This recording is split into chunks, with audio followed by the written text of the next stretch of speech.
सगळे चार्ट आहे ते सगळे इथं दिलेले आहेत. मदतीची गरज आहे का दोरीवरच्या उड्या मारताना जर ती चांगल्या मारायला लागली तर ती क्षमता तिला प्राप्त झाली. तुम्हाला भाकरी करता आली ती क्षमता तुम्हाला प्राप्त झाली म्हणजे तुम्ही परफेक्ट झाला.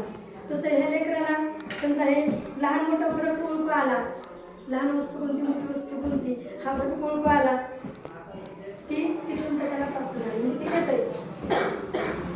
येत नाही मिळणार. चांगले करते किंवा मदतीची गरज आहे ओळखू आला नाही, लहान कोणते आणि मोठं कोणते हे जर ओळखू आलं नाही तुम्हाला सांगावं लागलं तर ती क्षमता त्याच्यामध्ये प्राप्त झाली नाही.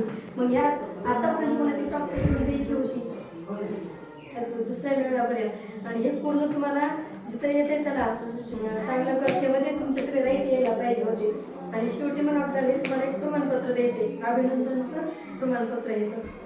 हे बघा प्रतिनिधी आणि पालक हे आता शेवटच्या मुलाला कोणीही मिळणार आहे.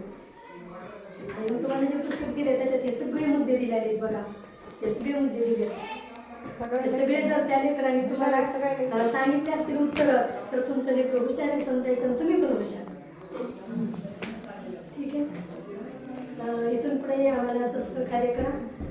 वेळोवेळी अभ्यास घेत चला. मॅडमचा अभ्यास सारखं म्हणजे ते चालू असते, रिव्हिजन असते, वर्गात ते सुरूच राहते. कारण 2 वर्ग त्यांच्याकडे पहिली आणि दुसरी घरचा अभ्यास त्यांना विचारायचं लेकरांना कळत नाही आणि फळ्यावर लिहून दिला प्रत्येकाला 2 वर्ग असल्यामुळे तेवढे मॅडमला शक्य होत नाही. मग म्हणजे वहीवर लिहून दिला मग फळ्यावर मॅडम लिहून देतील तर फक्त त्यांना विचारायचं काय काय लिहून दिलं काय नाही, काय सांगितलं कोणता अभ्यास सांगितलं सगळं विचारायचं.